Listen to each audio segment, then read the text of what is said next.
antígenos, entonces, no solamente son microorganismos, son parte de las sustancias frente a las cuales este sistema inmune reacciona. Pero no son los únicos. También pueden existir o existen, pueden no, existen sustancias físicas o cuerpos extraños, por ejemplo, y físicos puede ser una prótesis que se coloque dentro del cuerpo. Algunas personas pueden generar esta reacción del sistema inmune frente a químicos, sustancias tóxicas, radiaciones, antibióticos, inclusive pueden generar reacciones frente a maquillajes o diferentes cosas. O sea, los antígenos son cualquier sustancia que pueda inducir una respuesta de este sistema inmune. ¿Listo? Hablamos también, por ejemplo, en trasplantes. Cuando un paciente lo van a trasplantar, puede generar una respuesta inmune violenta porque está teniendo un cuerpo extraño en su organismo. Las células tumorales, que a medida que se van desarrollando comienzan a cambiar su estructura y empieza el organismo a identificarlas como extrañas. O sea, no solamente microorganismos, sino cualquier sustancia que pueda generar una reacción, una respuesta. Esos antígenos tienen dos características especiales. La primera es la antigenicidad, o sea, la capacidad que tiene esa sustancia de unirse a un sitio que lo pueda recibir. Y ese sitio que lo va a recibir es el anticuerpo o, dependiendo del tipo de inmunidad, un receptor en las células T. ¿Listo?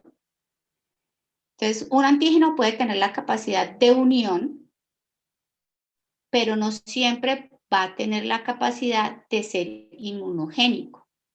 ¿Y qué es la inmunogenicidad? Es la capacidad de inducir realmente esa respuesta. ¿Listo? Entonces, esas son las dos características del antígeno. Para que un antígeno sea bien eficiente, tiene que tener antigenicidad e inmunogenicidad. Puede tener antigenicidad, pero no siempre va a generar inmunogenicidad. Hasta ahí vamos claros, que yo asumo que eso ya lo vieron ustedes. Sí, señora, estamos claros. Bueno. Gracias. ¿Qué es el epítope? Ustedes, cuéntenme. ¿Qué es que, profe? Qué pena, no te escuché. El epítope. Son las diferentes variaciones de antígenos o las punticas de los antígenos que tienen diferentes como conformaciones. Es como es la porción donde interactúa el antígeno con una molécula. Es esa porción del antígeno donde interactúa con el receptor o con el anticuerpo. O sea, es el sitio que van a reconocer. Es el sitio de reconocimiento. ¿De quién? Del anticuerpo o del receptor en el caso de que estemos hablando de linfocitos T. ¿Listo? Esos son los epítopes. Un antígeno puede tener un epítope o múltiples epítopes, depende. Por ejemplo, las bacterias. Las bacterias pueden tener epítopes en la cápsula, en el flagelo, en los pilis. O sea, una sola bacteria puede tener múltiples epítopes. ¿Para qué? Para ser reconocido. Entonces es el sitio que le permite ser reconocido. ¿Listo? Una preguntita. Entonces, esto que acaba de decir de las bacterias que pueden tener en el flagelo, en la cápsula, son los que justamente son los patrones, los que justamente van a actuar con los patrones moleculares asociados a antígenos. Exacto. Aquí Ok, está. gracias. Entonces, el antígeno tiene o necesita ser reconocido por esos receptores de conocimiento de ciertos patrones. ¿Listo? Esos son los famosos PRR sus siglas en inglés. ¿Listo? Sí, señora. Los antígenos tienen unas moléculas asociadas a ellos y estamos hablando específicamente de los microorganismos. Esto aplica para los microorganismos, para los demás no. ¿Listo? Pero aplica para microorganismos. Estos PRR se detectan exclusivamente en los microorganismos, en donde en esos patrones moleculares que se generan para que sean reconocidos. Entonces, los microorganismos tienen sus PAM y nuestras células tienen los PRR. ¿Listo? ¿Quiénes tienen PRRs? Los que nosotros denominamos células fagocíticas profesionales. Las células dendríticas, los macrófagos y los granulocitos. Si nosotros miramos algunos PAM que conocemos mucho, por ejemplo en bacterias tenemos los lipopolisacáridos, el peptidoglicano, algunos ácidos lipoteictoicos, los glucanos. Entonces son esos patrones moleculares específicos que nos ayudan a que estos receptores de reconocimiento los identifiquen. Aunque este reconocimiento es específico, no tiene tanta especificidad. ¿Eso qué quiere decir? Si yo tengo lipopolisacáridos en una E. coli y tengo lipopolisacáridos en unas pseudomonas, los PRR me los van a identificar independientemente de que este es una E. coli y que este sea una pseudomonas. Entonces, digamos, tiene especificidad para reconocer esa sustancia, pero eso no me identifica el microorganismo como tal, no me da esa especificidad tan estricta. No sé si me hago entender. Sí, señor. Bastante. Listo. Algunos de los PRR que nosotros conocemos, estamos hablando de los receptores TOL, por ejemplo, las lectinas, los receptores TOL que están ubicados en la membrana celular, las lectinas está también en la membrana celular, y aquí hay algunos ejemplos pues de esos PRR, dónde están localizados y cuáles son sus ligandos, cuáles son sus PAM. Nosotros tenemos entonces que la respuesta inmune está dividida en dos partes. ¿Cuáles son esas dos partes, chicos? Innata y Inmunidad adaptativa. innata y inmunidad adaptativa. Exacto. ¿Y la inmunidad innata cómo funciona? Es la primera línea de defensa que tiene Es el la primera organismo línea de defensa. Ajá. y está compuesta pues por bueno, en primera instancia la piel, que la piel es una barrera, o sea, que impide ingreso de los microorganismos. También sustancias que produce el organismo, como las que producen las glándulas sebáceas o las lágrimas, el sudor, sustancias químicas que produce el organismo, los epitelios. Me escapa una. Ahí está importante entonces. Respuesta inmediata. ¿Es de larga duración o no? No. No es de larga duración. Y es inespecífica. Puede ser celular o moral. Exacto. No es de larga duración, es inmediata. Incluye entonces lo que estamos hablando, lo que están hablando, barreras físicas, químicas y ¿Celulares? Tampoco tiene memoria, ¿no? No tiene memoria, para nada. Celulares, exacto. Químicas, físicas y celulares. Las barreras físicas, ya hablamos de la piel, ¿cierto? Lo mencionamos, es nuestra primera barrera en todo y lo hablamos la semana pasada cuando vimos microbiota. ¿Qué otras barreras tenemos? Ya hablamos de las lágrimas y del sudor. ¿Cuáles otras son nuestras barreras físicas? Muy importantes. Las membranas mucosas. Las Las mucosas. membranas mucosas. Las membranas mucosas son muy importantes como barreras físicas. Muy bien. Y las químicas ya hablamos, saliva, el pH, que también lo mencionamos la semana pasada cuando vimos microbiota, el pH ácido que ayuda a la temperatura también, algunos microorganismos que no pueden acceder a altas temperaturas, y algunas sustancias que nosotros producimos que se llaman las moléculas antimicrobianas. ¿Listo? Que son sustancias que tienen la capacidad de dañar las membranas de los microorganismos.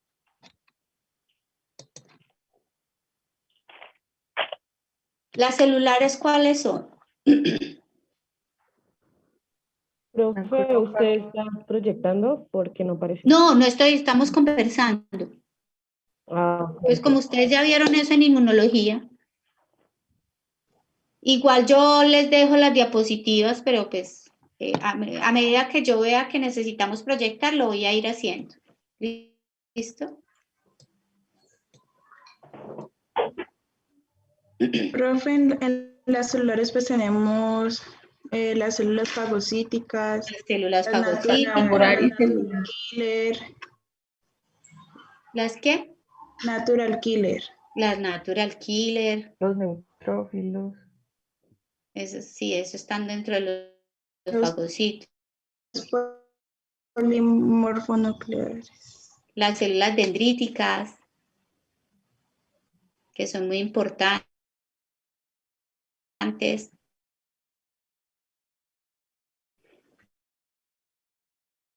Y tenemos una serie de eso, receptores solubles, ¿listo? Nuevamente, como nosotros tenemos un tiempo tan acortado, no vamos a hablar muy a profundidad de todos estos temas y yo estoy relajada porque ustedes sí lo van a ver a profundidad y lo van a entender perfectamente. Pero lo importante es que simplemente empecemos como a acordarnos. ¿Hasta dónde han llegado ustedes? Aclarar una cosita ahí. Los macrófagos, las células presentadoras de antígenos, macrófagos, dendríticas, forman parte tanto de la inmunidad innata Y la específica. de la celular, ¿sí? Exacto, sí. Son Correcto. Ya vamos más adelante en eso. Como los... Vamos a empezar ya a preguntar un poquito y a entrar un poquito más en eso. Porque finalmente esto es como, el sistema inmune es como un encadenamiento de procesos, ¿sí? Es un encadenamiento de procesos. Y empieza siempre con una respuesta inmediata que al final se va a ir especializando. Entonces, no hay nada que funcione independientemente. ¿Vale? Entonces, cuando hablamos de la respuesta inmune,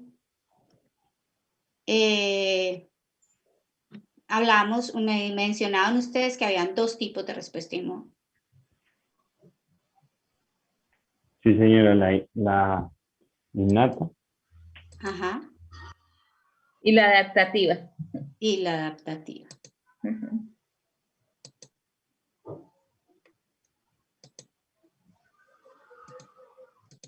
¿Cuál es la respuesta inmune innata? Es la no específica de la que estamos hablando.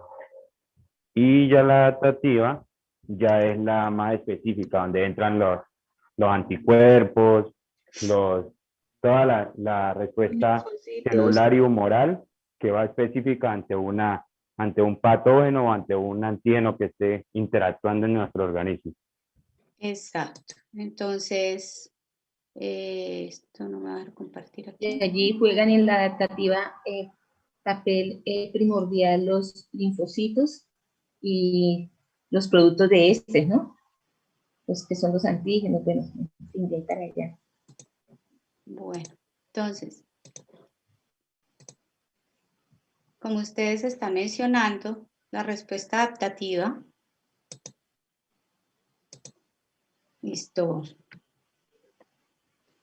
La respuesta adaptativa, ya vimos en la primera que no generaba memoria la innata, esta sí genera memoria, ¿sí? Yo siempre les hablo de mi ejemplo clásico de los dos procesos es cuando yo estoy llegando a mi casa y yo veo que hay un personaje tratando de abrir la puerta. Yo digo, uy, me van a robar, ¿sí? Entonces, ¿qué hago yo cuando veo esta situación? Yo arranco, grito, llamo a la policía, hago algo inmediato, ¿sí? Y hago tanta bulla que el tipo ve y sale corriendo.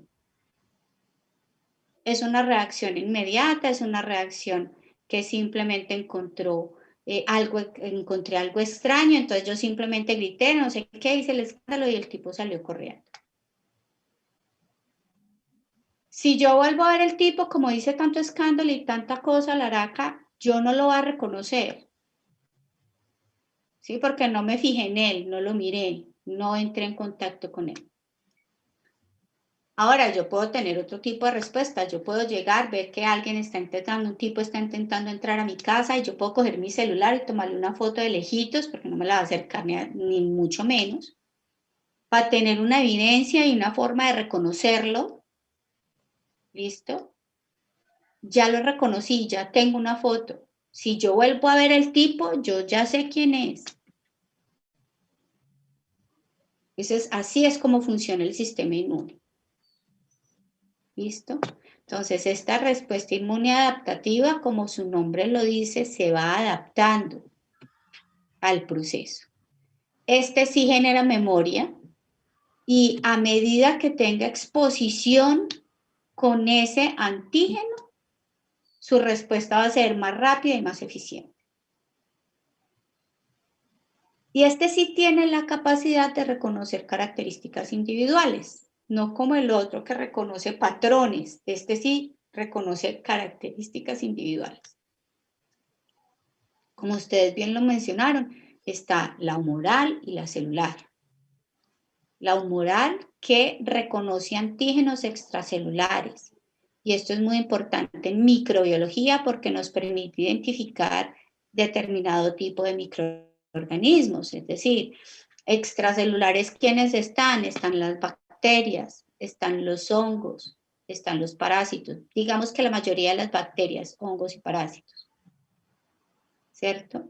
Y está asociado con los linfocitos B o LB, que son los únicos que producen anticuerpos, ¿listo? Y también con citoquinas que acompañan ese proceso.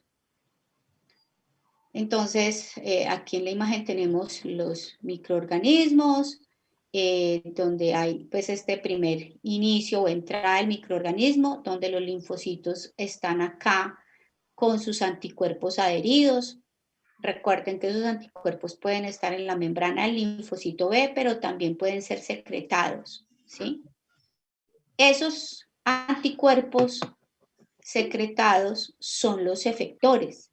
Entonces, este reconocimiento de los microorganismos puede ser o al linfocito B o a los anticuerpos secretados, y esto lo que pasa es que ya funciona bloqueando y eliminando los microorganismos. Eso es claro para todos, ¿cierto? Sí, profe. Y la celular, que ya no me detecta los antígenos extracelulares y está asociado a los linfocitos T y apoyado con citoquinas. Entonces, al linfocito T le puede pasar una bacteria por el lado y él no la va a reconocer, porque él solamente reconoce los microorganismos que alguien le presenta. ¿Quién le presenta a los linfocitos T, los microorganismos? Las células presentadoras de antígenos, macrófagos, células Células dendríticas. Exacto. Entonces, él simple y sencillamente reconoce aquello que le van a presentar. Si alguien no los presenta, le puede pasar por el lado y él sigue derecho. ¿Listo? Una preguntita. Los linfocitos B también en un momento dado pueden convertirse en células presentadoras de antígenos. Por ahí en alguna parte leí eso, entonces tengo Yo la duda. no lo tengo claro porque para mí las células presentadoras, bueno, realmente se supone que todas las moléculas de histocompatibilidad, que son las que ayudan a hacer esa presentación, están en las células nucleadas, ¿sí? Entonces, toda célula nucleada tendría la capacidad de presentar. Y las moléculas de histocompatibilidad de tipo 1 son las que están en todas las células nucleadas, ¿cierto? Ustedes ya lo vieron. Entonces, digamos que tendrían la posibilidad de presentar, sí, pero que sea su función, no. Para eso hay células especializadas en hacerlo, Sí, que son las células presentadoras de antígeno. ¿Cómo? la pregunta era si los linfocitos T podrían presentar... No, B. D no, B de burro. Ah, no, los linfocitos B no lo pueden presentar.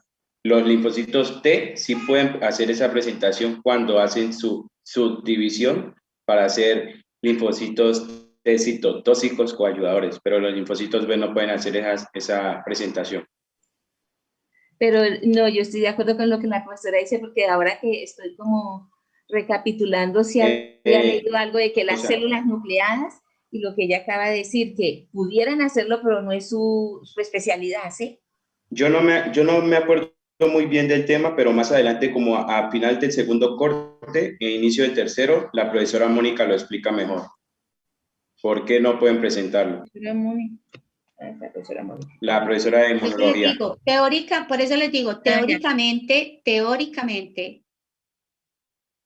si nosotros recordamos que para la presentación de esos antígenos se necesitan o están involucradas las moléculas del complejo mayor de histocompatibilidad, y estas moléculas del complejo mayor de histocompatibilidad están en todas las células nucleadas, por lo menos las del tipo 1, teóricamente eso podría pasar. Teóricamente, pero no es su función. Entonces, como tú dices, ya les explicarán más a fondo ese tema. ¿Vale? Recuerden que yo solamente estoy dando el brochacito.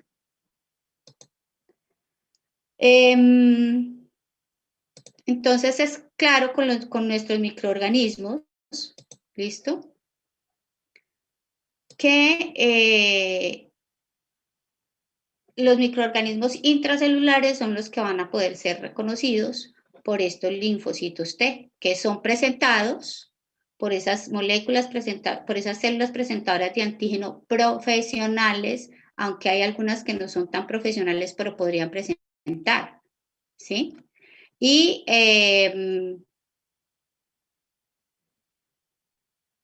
que dependiendo de a quién se lo presenten, si son a los linfocitos T ayudadores o a los linfocitos T citotóxicos, la función de destrucción e inactivación de ese antígeno se da.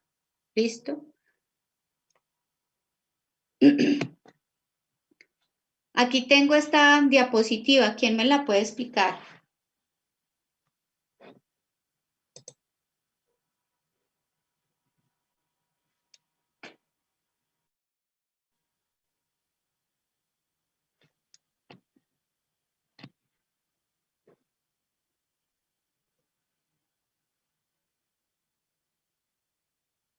Hola, yo busco por aquí mi listado. Andrea Toro. Sí, profe.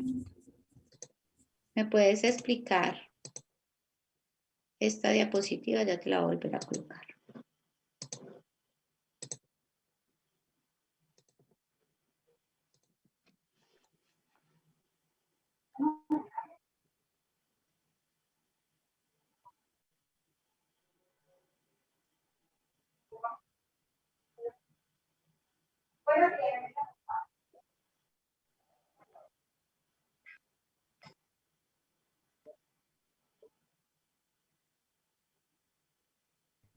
profe, lo que nos estamos mostrando aquí es que hay dos tipos de respuesta inmune. En cuanto a la humoral, la respuesta inmunidad, a ver, espérenme. La inmunidad humoral y la inmunidad celular. Entonces, en la inmunidad humoral, los microorganismos extracelulares se unen a los linfocitos B y ocurre la neutralización, y la lisis, el complemento, lo realiza los fagocitos o macrófagos, y que posteriormente va a hacer una destrucción, la destrucción de organismos. Pregunta, si tú ves en los dibujitos los anticuerpos,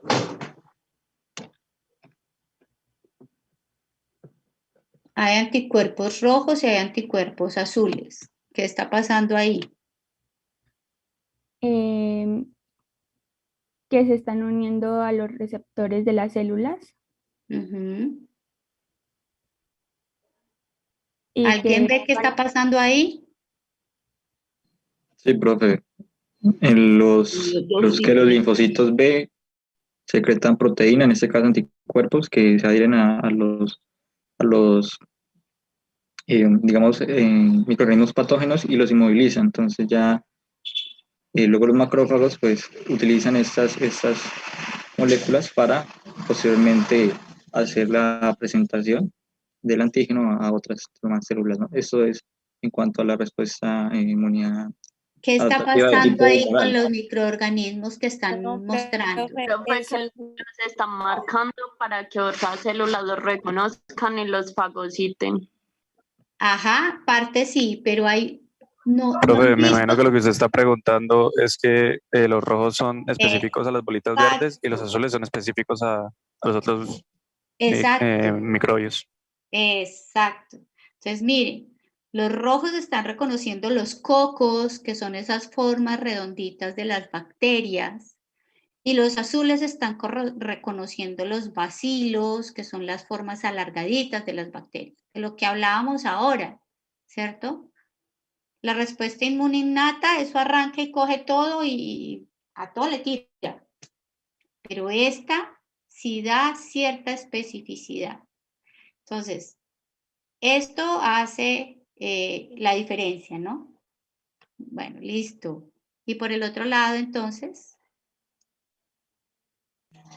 Por el otro lado llega el microorganismo intracelular y llegan las células presentadoras de antígeno, que son los macrófagos y las células dendríticas. En un ejemplo, le realizan esa presentación a los linfocitos T ayudadores, los cuales liberan esas citoquinas que hacen que se especifiquen los linfocitos T, que si van a ser T citotóxicos o T ayudadores, y la otra subdivisión para saber si es una reacción que va a ser hacia hongos y hacer la expansión clonal.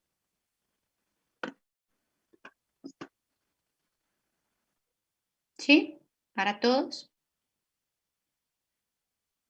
Sí, señor. Ok. Diferencias entre la inmunidad innata y adaptativa en cuanto a tiempo de reacción. La innata es en minutos y horas, mientras que la adaptativa demora días. ¿Sí? Esto no se hace inmediato. Especificidad, lo que hablábamos. La inmunidad innata tiene cierta especificidad porque identifica moléculas o patrones moleculares de los patógenos, pero solamente la adaptativa tiene alta especificidad porque ella sí me discrimina, y era lo que veíamos en la diapositiva anterior. Unos anticuerpos para los cocos, otros anticuerpos para los bacilos. ¿Listo? Todas dos me los van a detectar, pero una hace solamente detección de patrones moleculares, mientras que la otra sí me especifica. Diversidad, pues este tiene un número limitado de receptores en la innata porque él solamente me identifica patrones, ¿cierto? Mientras que la adaptativa tiene una gran capacidad de diversificarse porque cada microorganismo diferente que entra, ella lo va a reconocer, tomarle la foto, guardarlo en su memoria y generar anticuerpos para ese microorganismo. Entonces tiene una alta diversidad. Innata memoria no tiene, adaptativa tiene memoria. Discriminación entre lo propio y lo extraño en ambas se da, aunque la inmunidad adaptativa puede tener fallas ocasionales y lo podemos mirar más adelante, mencionar. Ustedes lo van a ver más adelante. Sí, que ahí es cuando se da la respuesta, las enfermedades autoinmunes. Ajá. Componentes solubles, ambos tienen. La primera tiene péptidos, los péptidos antimicrobianos de los que les hablaba, proteínas, enzimas, y la adaptativa está basada en anticuerpos. Los tipos celulares, en la innata están los fagocitos, en donde tenemos monocitos, macrófagos, neutrófilos, o sea, granulocitos en realidad, las natural killer y células dendríticas, y en la adaptativa, linfocitos T y B, y células presentadoras de antígeno, que al final están aquí nuevamente en la innata. Entonces miren que es como un encadenamiento de sucesos. Otros tipos de inmunidad, ¿qué es la inmunidad activa?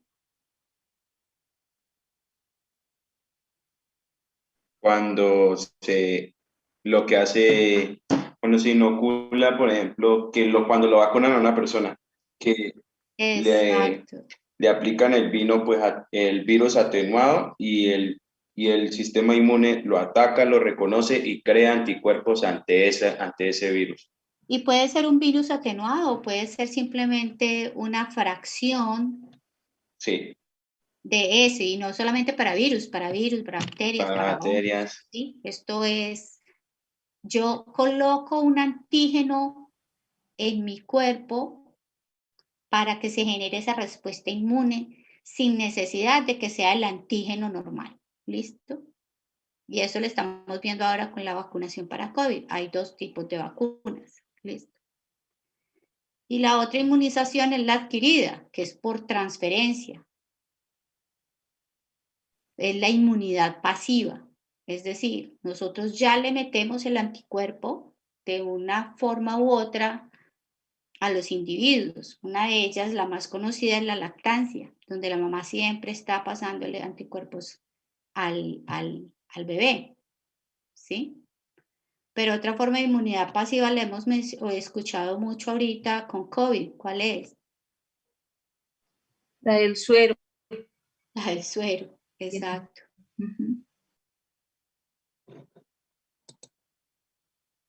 El suero, porque el suero lleva los anticuerpos. ¿Ya? Anticuerpos, ya de una vez.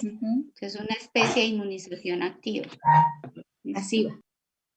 Perdón, pasiva, sí. ¿De dónde vienen entonces estas células que intervienen en el sistema inmune? De la hematopoiesis. ¿Listo? ¿Quién me la explica?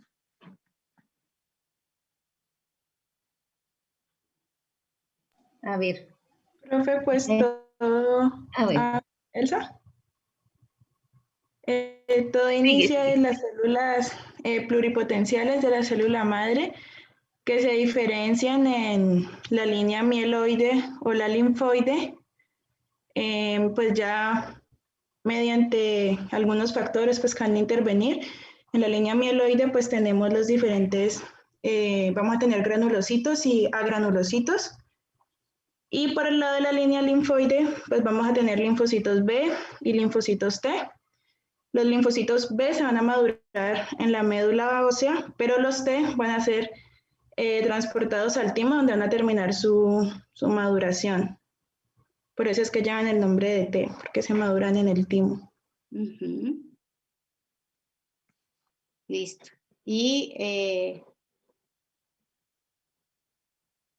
diferenciar entonces las células que están en la sangre y cuáles están en los tejidos. Sobre todo, por ejemplo, los basófilos, que en sangre son granulocitos, mientras que en el tejido se convierten en mastocitos. Es un proceso de maduración o de diferenciación, no más que maduración, es diferenciación. Y los monocitos, que en los tejidos se diferencian a macrófagos, Eso también hay que tenerlo como en cuenta. La sangre. Entonces, la sangre es en donde encontramos todas estas células. La sangre está compuesta más o menos de un 55% de suero o plasma, dependiendo de cómo tomemos esa sangre. Pero finalmente ese plasma o suero es una matriz extracelular acuosa, donde tiene disuelto todas estas células. ¿Y cuáles son estas células? Entonces están las plaquetas, que sabemos que tienen que ver con la coagulación, los glóbulos rojos y los leucocitos, en donde están entonces los linfocitos, los granulocitos. Adicionalmente, en esta matriz extracelular también vamos a encontrar entonces los anticuerpos solubles. ¿Listo? ¿Por qué es tan importante este conocimiento? Aquí es donde actúan como la primera línea diagnóstica. Es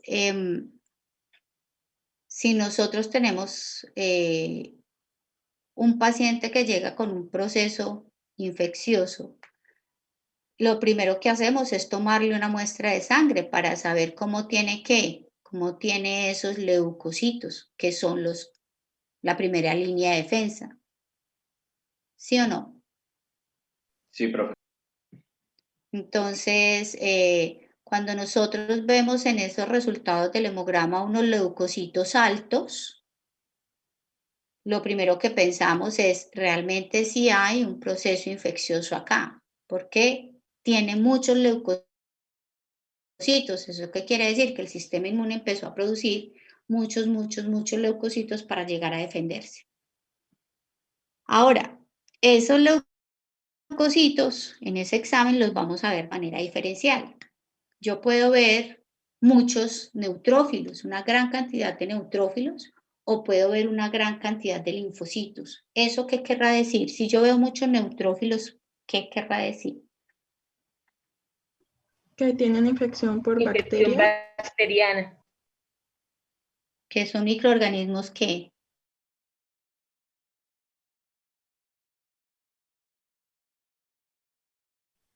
Porque puede tener una infección o una infección de hongos. Pero Infección extracelular. Sinófilos y los Extracelular. Ahí está. Perdón, ¿cómo? Ah, ¿me repite? Extracelular. Extracelular, ok.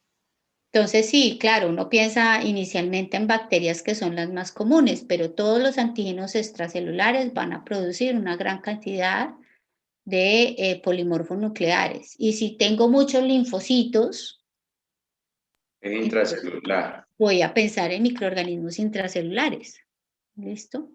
Entonces, miren que esta información inicial del hemograma, así se llama, es como un pantallazo de lo que puede estar pasando con esa respuesta inmune. No siempre funciona así, hay evidentemente excepciones, A veces lo irán mirando más adelante. Sí, a veces suben los dos. Que se suban los dos al tiempo no es tan viable. Lo que puede pasar es que no haya una respuesta más bien correcta porque el paciente es inmunosuprimido. Entonces ahí es como las diferencias. Pero los dos, así como subirse los dos, no, de pronto no se encuentra una diferencia tan marcada. Ok, los granulocitos, ¿quién me habla de ellos?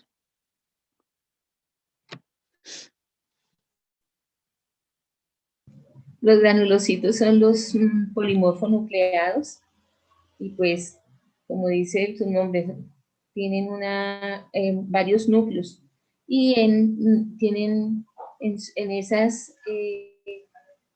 una cantidad de granulocitos, tienen unos granos en donde tienen sustancias que ante una situación que las necesiten, entonces van a sacarlas para actuar sobre el microorganismo o la sustancia invasora. Entonces aquí están, por ejemplo, aquí vemos los neutrófilos, eosinófilos, basófilos, con cada una de las sustancias que tienen en esos gránulos. los ejemplos y bueno, las funciones que hacen cada uno de estas células. Los basófilos mastocitos, esto de basófilo y mastocito fue lo que usted acabó de explicar, que los basófilos se encuentran en sangre y los mastocitos en tejidos. No sé qué más, pues la otra información ya es del detalle de cada una de estas granulocitos. Profe, también pues ellos están implicados en la inflamación, ya Sí. que todos esos gránulos, pues según entendí, por ejemplo, cuando pues reconocen algún patógeno o algo así, lo fagocitan y pues con todas esas enzimas lo destruyen en su interior, pero pues también se induce apoptosis, entonces se liberan todos estos gránulos y estos gránulos también pues afectan a nuestro tejido. Y por eso causan inflamación también. Todas esas sustancias que generan, muchos de estos generan sustancias que son vasodilatadoras y se genera ese proceso de vasodilatación ¿para qué? Para permitir que muchas más células lleguen al sitio, ¿cierto? Y esas reacciones de todas estas enzimas también generan ese proceso inflamatorio. Entonces todo eso se desencadena gracias a estos granulocitos. 3, ¿no? Polimorfos nucleares, eosinófilos y basófilos. Miren las imágenes donde el polimorfo nuclear se ve, como su nombre lo dice, con varios lóbulos. Los eosinófilos tienen unos gránulos que son rojitos y así los vamos a ver como en los extendidos de sangre periférica, y los basófilos, sus gránulos son, así como su nombre lo dice, azulitos, basófilos. ¿Listo? Polimorfos nucleares están casi siempre asociados a infecciones bacterianas. Los eosinófilos los vemos mucho con infecciones, sobre todo parasitarias. ¿Listo? Esto también lo conocen ustedes. ¿Cómo saber yo, si yo tengo un extendido de sangre periférica y veo esta célula que es un linfocito, cómo hago para reconocerlo si es T o es B?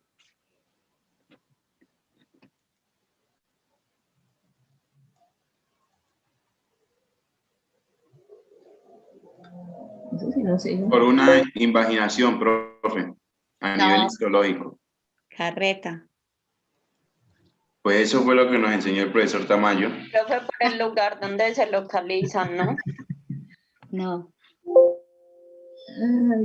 Pues yo no sé, el profesor Tamayo, todos tenemos diferentes puntos de vista, pero realmente uno morfológicamente podría decir que alguna característica es más de hacia un lado o hacia el otro, pero lo único que nos da ese factor de diferenciación son unas moléculas o unas proteínas que están en la membrana del linfocito y que tienen que detectarse a través de técnicas especiales, ¿sí?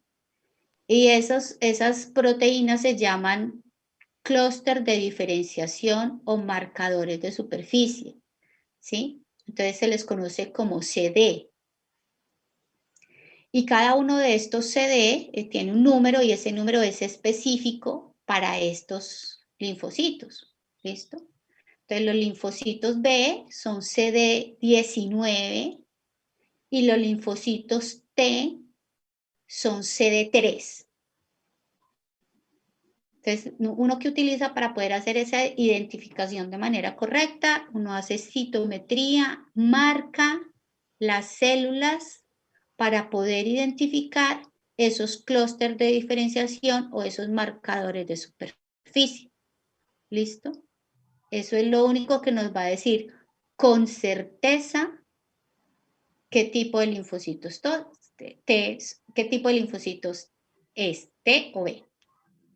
Ay, perdón, me repite, es que como ve y que hay veces uno se confunde en la escucha. ¿Los CD3 son los B o los? Los T, aquí está en la diapositiva inclusive. Los CD3 son los T. Ah, los T, correcto, gracias. Y los CD19, los B. Son los B. Entonces, gracias. Los marcadores de superficie son los que nos permiten diferenciar esos esas células, como T o como B. Como les digo, pueden existir características morfológicas que puedan hacer sospechar de que tiene más, que puede ser más T o B, pero solamente la identificación final se da a través de la identificación de esos marcadores de superficie. ¿Vale? Profe, y para diferenciarlos con los natural killers, ellos no tendrían los CD, ¿cierto? ¿O como ellos tienen también CDs, pero cada marcador de superficie es específico.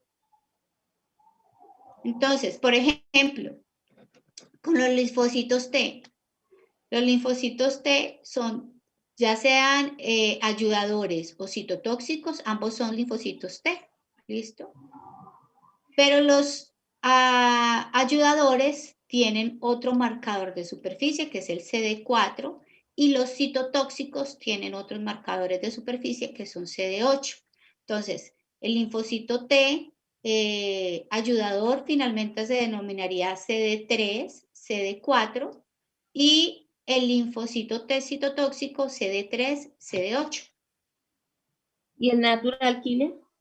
No recuerdo, tocaría averiguarlo, pero yo asumo que ustedes lo van a ver ahorita más adelante, así que no se preocupen. Ok, gracias. Entonces, como lo hablamos inicialmente, los linfocitos B son CD19, tienen en su superficie receptores o antígenos, anticuerpos, que son los que hacen ese receptor para ese antígeno. Son las únicas células que son capaces de producir los anticuerpos, sabemos que participan en la inmunidad humoral, que cada una expresa en su membrana un receptor único hacia un antígeno. Cuando estos linfocitos B están vírgenes, o sea que no han encontrado pues el antígeno previamente, cuando entra el antígeno, entonces se activa para que genes, ustedes dicen clonas, y puedan diferenciarse y dar su progenie. Entonces, las dos progenies, ¿cuáles son? Las células B memorias y las células efectoras. Las efectoras son las células plasmáticas, que son los que van a producir al final los anticuerpos que salen al espacio extracelular.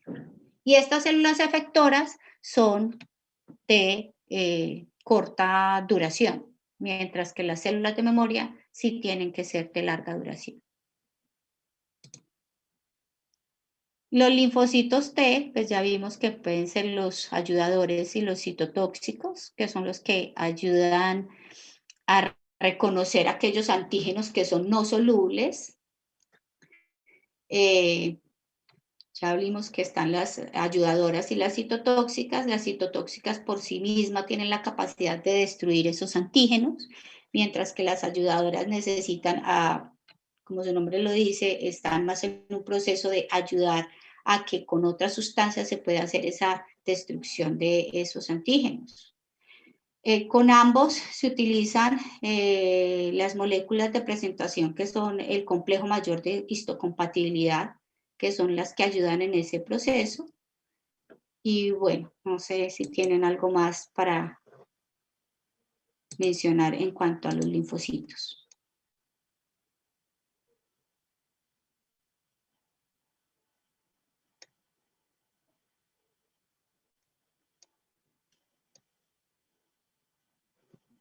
¿No?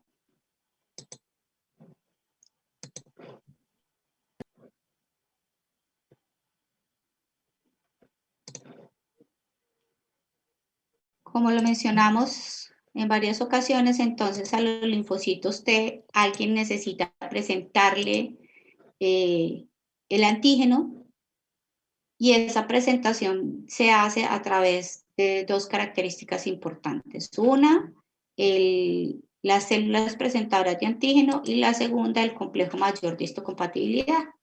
Entonces, ese complejo mayor de histocompatibilidad son glicoproteínas que se encuentran en las membranas celulares, como se los mencioné, que son de dos tipos, las de clase 1, que están en casi todas las células nucleadas, y las de clase 2, que solo se expresan en las famosas células presentadoras de antígeno de las que hemos estado hablando durante todo el tiempo.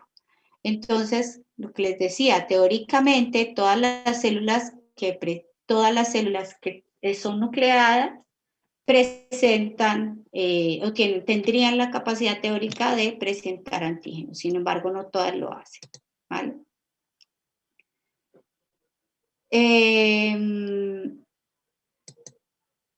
Las células natural killer, que también hacen parte de la respuesta inmune Ay, perdón, una preguntita. ¿Qué células o qué produce el complejo mayor de histocompatibilidad? 1 o 2. ¿Qué? O sea, ¿en qué células está el complejo mayor de histocompatibilidad? 1, por eso te digo, las de 1 están en todas las células nucleadas, prácticamente en todas las células, cualquier célula de vertebrados que tenga núcleos, ahí hay células del complejo mayor de histocompatibilidad tipo 1. Mientras que las del tipo 2 solo se encuentran en las células presentadoras de antígeno profesionales. Gracias, eso es lo que necesitamos. Entonces, las natural killer no requieren células presentadoras de antígeno, reconocen los antígenos solubles, son muy importantes en la respuesta a infecciones virales, y también ayudan o generan reconocimiento con células tumorales. Las células presentadoras de antígeno, entonces, son las que inician la respuesta inmune, capturan estos microorganismos y se los presentan a los linfocitos, pero en ese proceso también inducen las señales de proliferación para que se genere el proceso de diferenciación, es decir, para que empiecen esos linfocitos a producirse, a generar esa clona de la que tanto han estado ustedes hablando.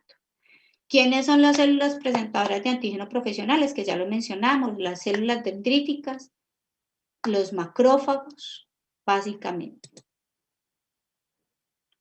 Pues el sistema inmune entonces también tiene otros componentes de los que nuevamente vamos solo a mencionar, donde están las citoquinas o citocinas, cuya función es ayudar a regular la proliferación y diferenciación celular, ¿sí? Están divididas como en categorías, se habla de quimoquinas, de hematopoyetinas, de interleuquinas. Estas son como las principales citocinas y todas ellas están involucradas en ese proceso de regulación de esa proliferación celular. Ustedes lo verán en inmunología a fondo. El otro sistema que interviene en todo el proceso es el sistema del complemento, que también son otras proteínas que ayudan en esta función de defensa, potencializando la fagocitosis a través de opsonización o quimiotaxis, hacen una conexión con la inmunidad innata y la adaptativa, y ayuda a eliminación de residuos de estos complejos inmunitarios o de las células muertas del huésped, etc. Finalmente tiene como unas vías comunes que son el reclutamiento de células inflamatorias, fagocíticas, opsonización de patógenos para su eliminación y muerte de patógenos a través del complejo de ataque a membrana. Nuevamente, ustedes los verán a profundidad en su clase de inmunología. Otros componentes también son los péptidos antimicrobianos, que también hemos estado mencionando, que son sustancias que generan poros en la membrana, causando impermeabilidad y por lo tanto generando muerte. Y hay distintos tipos de péptidos antimicrobianos, las catetelicinas, las defensinas, la histidina y las bacteriocinas. También encontramos las proteínas de fase aguda, que también se utilizan mucho para diagnóstico, que son proteínas plasmáticas que se producen en el hígado y que se estimula su concentración cuando hay una respuesta inflamatoria. Una de las más conocidas y que más se utilizan todos los días en el laboratorio se llama la proteína C reactiva, la PCR. Ojo que hay que diferenciar la PCR, proteína C reactiva, con la PCR de reacción en cadena de la polimerasa, que es para hacer diagnóstico. ¿Listo? ¿Cómo funciona entonces el sistema inmune? Fácil. Nuevamente, cascada de reacciones. Un antígeno es reconocido por un individuo y este individuo empieza a pasar el chisme para los otros y esta reacción se multiplica de manera exponencial para poder atacar el sistema inmune. Los tiempos de estas activaciones son muy importantes y lo mencionamos ahorita temprano, que la inmunidad innata era de horas, es una reacción inmediata, genera un proceso inflamatorio rápido, mientras que la inmunidad adaptativa es una inmunidad que demora mucho tiempo. Puede tomar entre 7 y 21 días para tener una respuesta final. Esta inmunidad adaptativa está dada por pasos y ustedes ya lo vieron, estoy absolutamente segura, simplemente estamos recordando, donde viene la primera fase, que es el reconocimiento del antígeno, en donde ya vimos que dependiendo si ese es antígeno extracelular o intracelular, actúan los linfocitos T o los linfocitos B. Luego viene un proceso de activación, que ese proceso de activación quiere decir que esos linfocitos T o esos linfocitos B, al reconocer el antígeno, empiezan a generar esa multiplicación o esa expansión clonal para tener cómo responder frente a ese proceso infeccioso.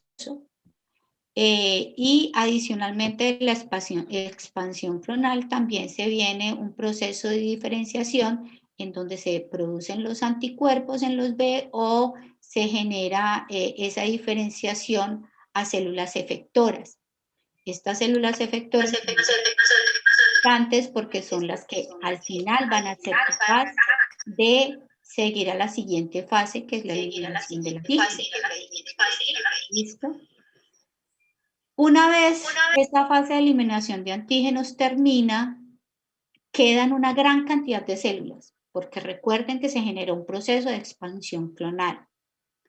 Entonces, esa gran cantidad de células ya una vez cumple su función, tienen que destruirse, tienen que eliminarse. ¿Para qué? Para que se vuelva al equilibrio o a esa homeostasis. Y eso se hace a través de apoptosis. ¿Listo? ¿Quiénes sobreviven a ese proceso? Aquellas células que ya generaron memoria. ¿Listo? Como les digo, la duración de estas fases puede ser variables, pero que se habla en que puede ser entre 7 a 21 días dependiendo. ¿Cómo puede el sistema inmune reconocer múltiples antígenos? Pues hablamos de la famosa especificidad y eso lo hace a través de los anticuerpos. Los anticuerpos, como lo hemos mencionado, son proteínas que van a reconocer los antígenos y los van a neutralizar, esa es su función, neutralizarlas. Y esto ayuda a la eliminación de estos antígenos. ¿A través de qué? De los fagocitos o del sistema de complemento. Existen dos formas de estos anticuerpos, los que están adheridos a las células B, que confieren una especificidad antigénica, o las moléculas solubles que se encuentran en el plasma, como vimos ahora, y que actúan en la inmunidad humoral. ¿Cuáles son las características de los anticuerpos? Que eso ustedes ya también lo vieron. Tienen unas cadenas ligeras, tienen unas cadenas pesadas, tienen una unión de puentes disulfuros que actúan como una especie de bisagra que permitan adaptarse al tamaño del antígeno. Tienen una región variable donde me permiten la unión a ese antígeno Y hay de diferentes tipos. Hay anticuerpos inmunoglobulinas A, D, E, G y M. Dentro de las A hay 1 y 2 y dentro de las G hay hasta 4, creo. No sé si de pronto eso ya se ha actualizado. Estas inmunoglobulinas tienen diferentes estructuras, se pueden formar en dímeros, se pueden formar en pentámeros. Y dentro de ellas podemos decir que las inmunoglobulinas A son las que encontramos principalmente en secreciones como leche, saliva, las lágrimas, en las mucosas. Las inmunoglobulinas E actúan para generar respuestas alérgicas. Estas son las encargadas de hacer los famosos shocks anafilácticos. Y también se aumentan mucho cuando hay infecciones por parásitos. Las inmunoglobulinas G son las encargadas de dar una respuesta secundaria, mientras que las inmunoglobulinas M son las encargadas de dar una respuesta primaria, o se generan, más que encargadas de dar, son las que se generan como respuesta primaria y las G como respuesta secundaria.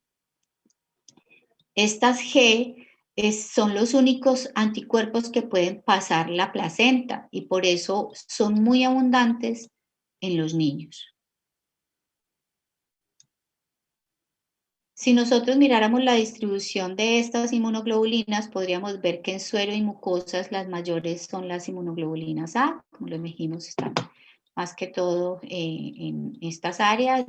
En los neonatos, como acabamos de oír, que las inmunoglobulinas G son las que alcanzan a pasar placenta, entonces las vamos a encontrar más ahí. Y en el espacio extravascular, pues vamos a encontrar también una gran cantidad de inmunoglobulina G e inmunoglobulina A. El sistema inmune puede tener fallas, lo mencionamos inicialmente, sí, puede tener fallas y esas fallas están asociadas, por ejemplo, a hipersensibilidad, o sea, es decir, una respuesta exagerada del sistema inmune, y eso lo vemos, por ejemplo, con los antibióticos. Cuando hay algún antibiótico que le puede generar hipersensibilidad a una persona, se genera una respuesta inmediata hacia ese antígeno.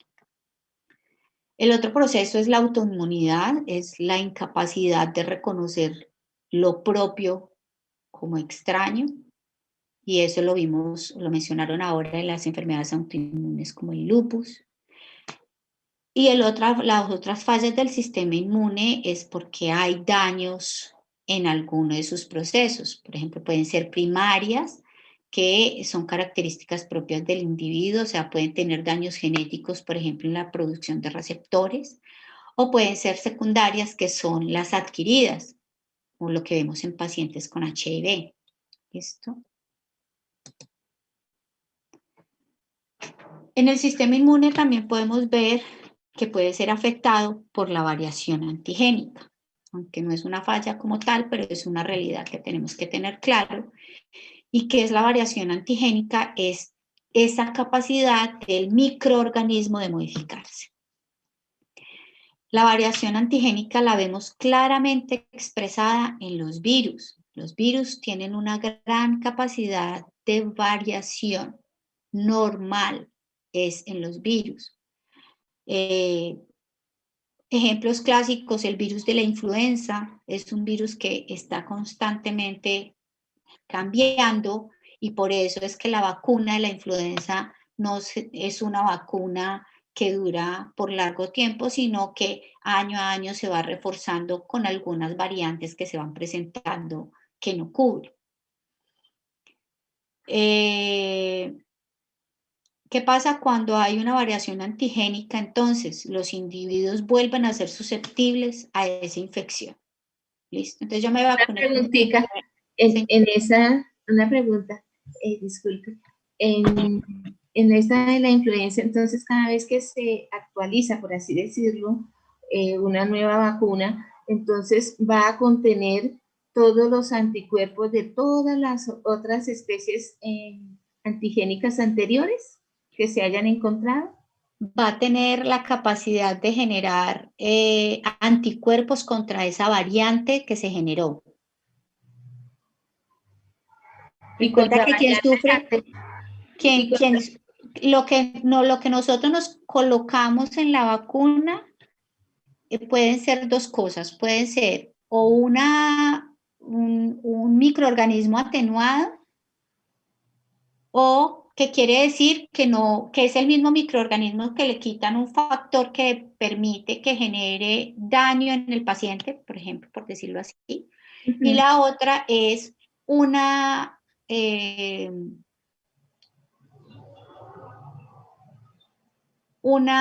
sustancia que nos vaya a generar esa misma reacción. Le voy a poner un ejemplo claro con el COVID. El COVID tenemos una vacuna que está hecha con virus atenuado y otra vacuna que está hecha con una vacuna recombinante que utiliza un RNA mensajero que tiene la capacidad de generar la sustancia o una proteína que va a ayudar a que sea reconocido en el sistema inmune. Entonces, lo que se hace cuando se actualizan esas vacunas es precisamente tratar de que esa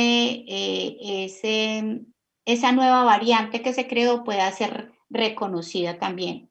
¿Listo?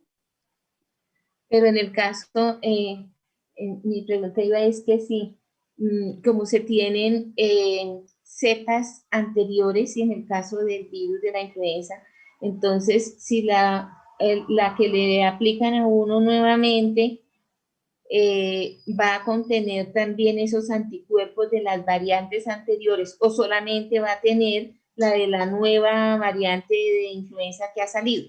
No, se actualiza. Recuerda que no se colocan anticuerpos, se colocan o antígenos o sustancias antigénicas. ¿Sí? Ah, sí. Entonces, lo que hace es actualizarse contra las que ya estaban más la nueva.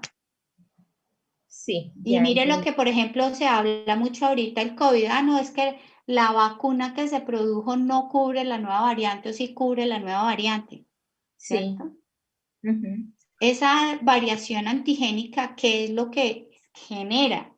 Que la vacuna que se creó pueda que no sirva para esa nueva variante y que haya que actualizarla.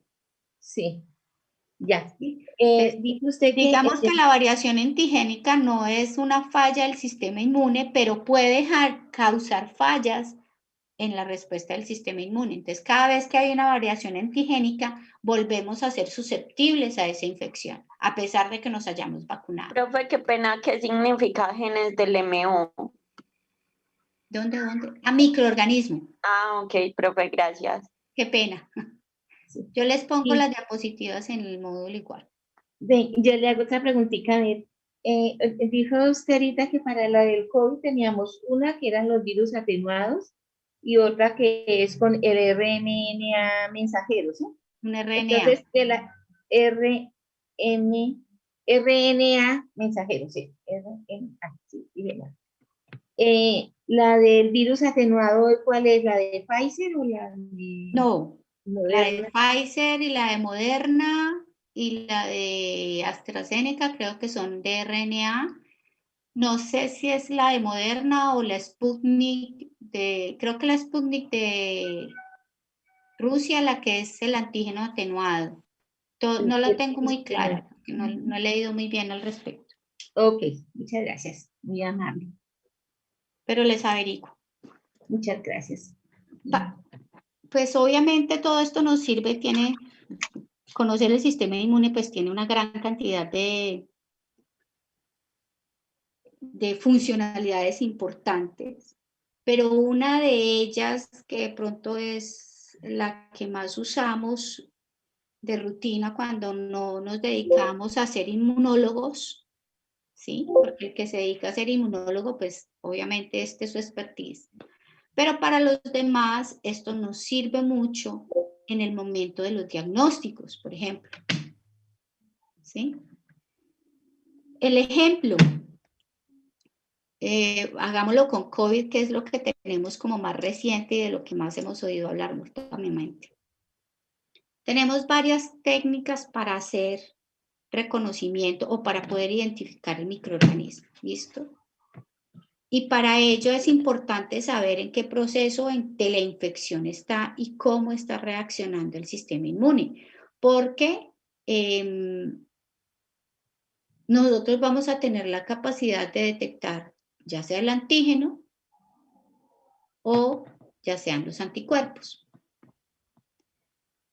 Entonces, de acuerdo a esto que hemos visto, si yo estoy en las 2 primeras semanas de la infección, ¿qué puedo detectar?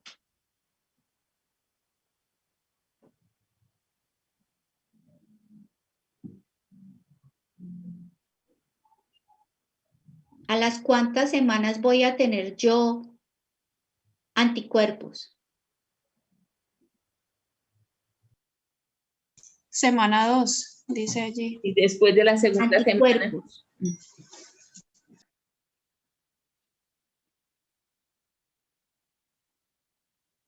De acuerdo a lo que vimos, me voy a volver por aquí. Ahí está. ¿Cuándo voy a tener yo anticuerpos ya?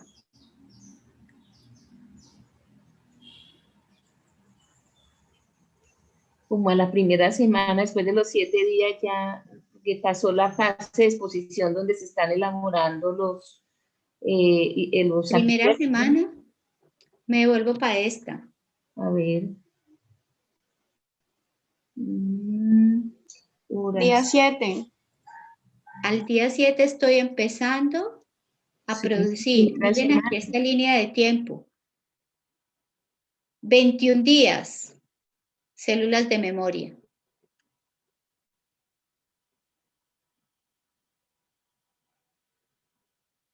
Recuerden que los anticuerpos son más demorados, no aparecen inmediatamente.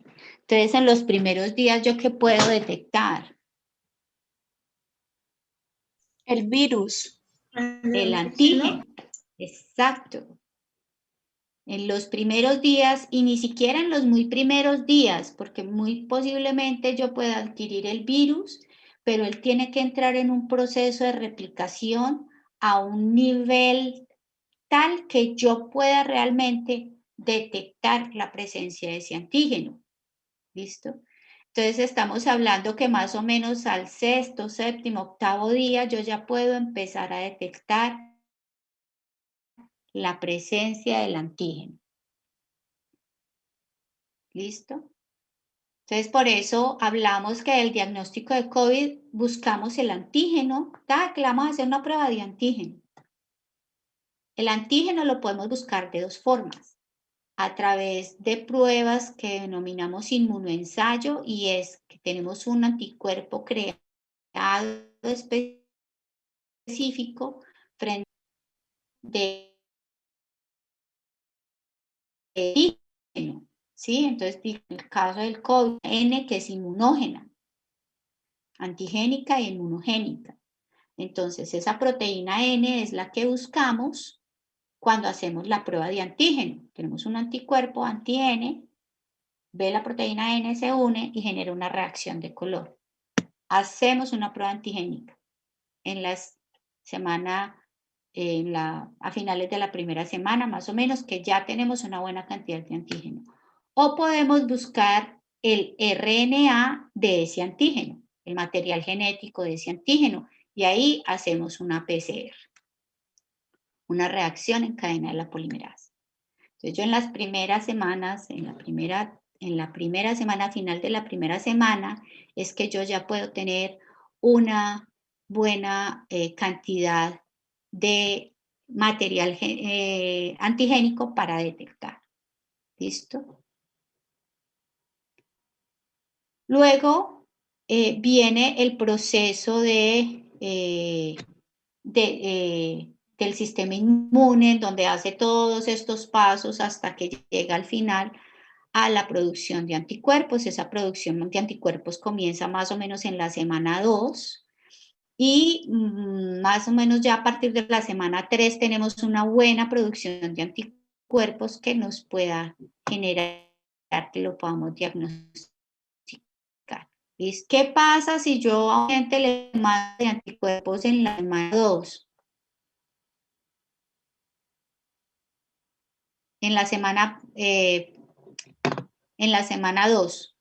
Aquí estamos en este dibujo, estamos hablando antes de los síntomas, las semanas de síntomas, de la primera a la sexta. Digamos que en estos primeros 10 días de infección, yo le mando al paciente una prueba de anticuerpos. ¿Ustedes qué creen que va a pasar? Le va a salir negativa con anticuerpos.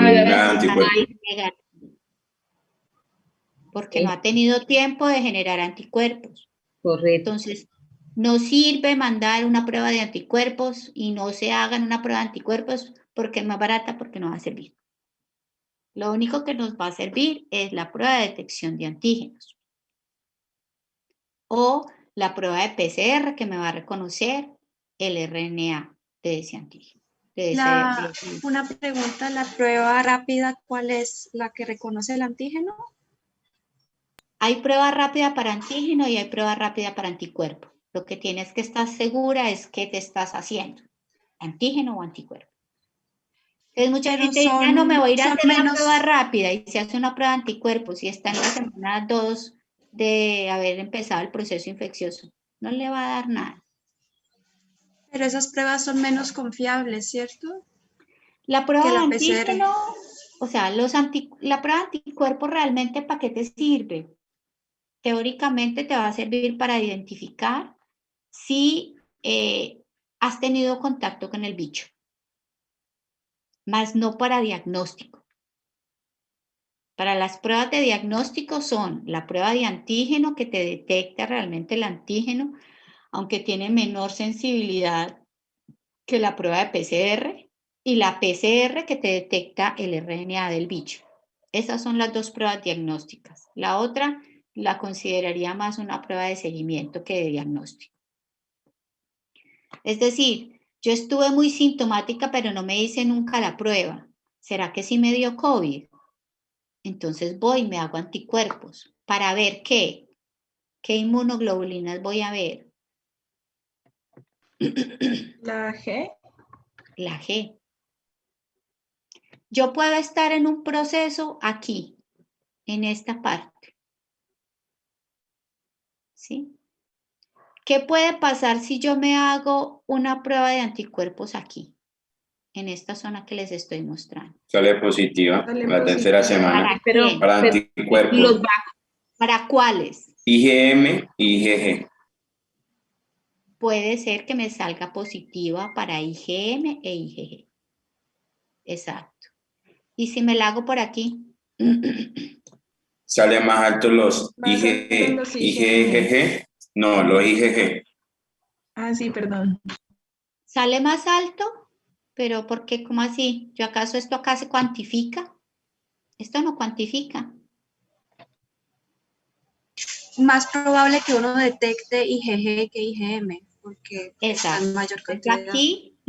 Aquí lo que voy a, muy posiblemente, si yo me pongo a pensar en este proceso de respuesta inmune, es muy posible que yo en este lado, vamos a reescribir, sí, en este lado pueda tener IgM. Perdón, pero es malísima para escribir con esto. IgM. ¿Por qué? Porque es la primera que se empieza a aumentar. ¿Listo? Aquí puedo tener tanto M como G. Y aquí probablemente solamente voy a encontrar la G. ¿Sí o no?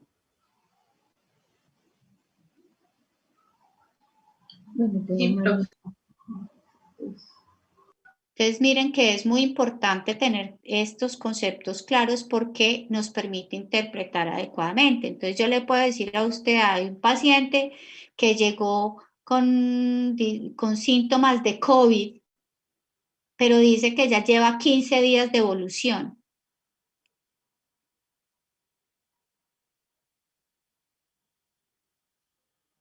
¿Qué creen que encontremos? ¿IgM, IgM, IgG o IgG? IgM, IgM, IgG. Puede ser que encontremos IgM o IgG, o puede ser que solamente encontremos IgG. ¿Sí? Porque recuerden que el sistema inmune de cada individuo es diferente. Pero las dos opciones son válidas. No puedo descartar ninguna de las dos. Podría obtener tanto IgG como IgM o solamente IgG. Pero si yo al día 15 le voy a hacer una prueba de antígeno, ¿creen que la va a encontrar positiva?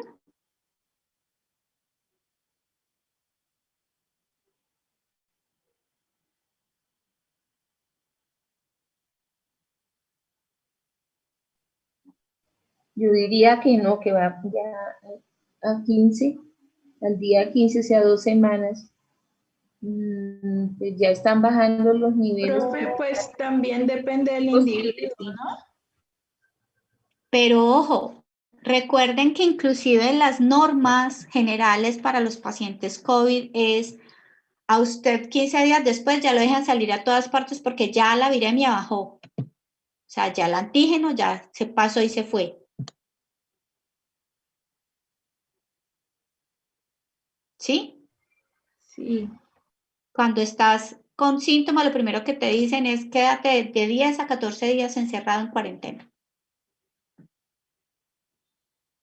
Entonces, muy seguramente ya en ese proceso ya no vamos a tener antígeno. Ya ha desaparecido y ha bajado la viremia. ¿Qué pasa? También hay excepciones, depende del paciente. Los pacientes inmunocomprometidos pueden estar inclusive 20 días todavía con detección del virus. De pronto no tanto del antígeno, porque el antígeno rápidamente se pierde, pero sí por PCR uno lo puede detectar. ¿Listo?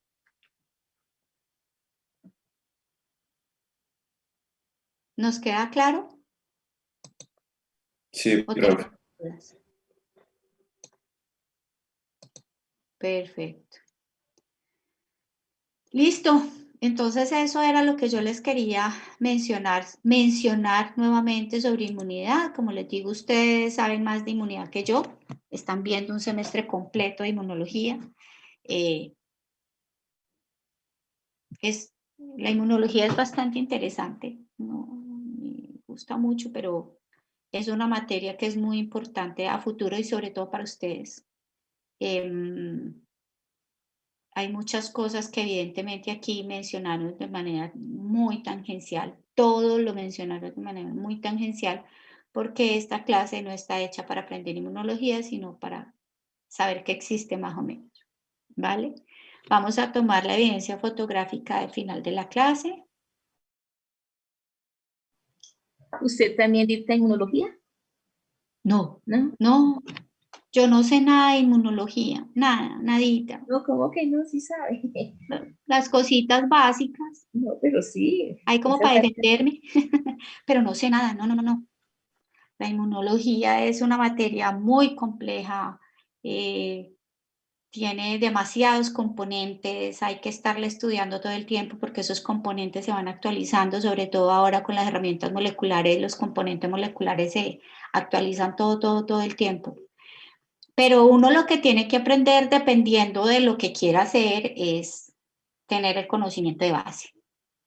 Yo considero que tengo algo del conocimiento de base y eso es lo que trato de darles a ustedes. Pero con ustedes me tranquilizo mucho porque yo sé que ustedes ven un semestre de inmunología completo. Entonces, tranquilos, yo con eso me tranquilizo. Vamos a conectarnos todos, por favor, pantallita, para que hagamos la asistencia.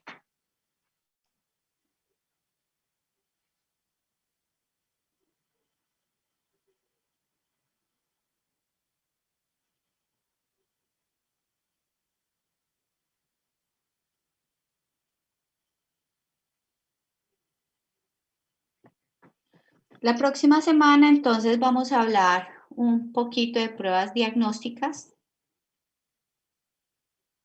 que también es un proceso muy importante para ustedes, es a veces súper desalentador ver a médicos graduados con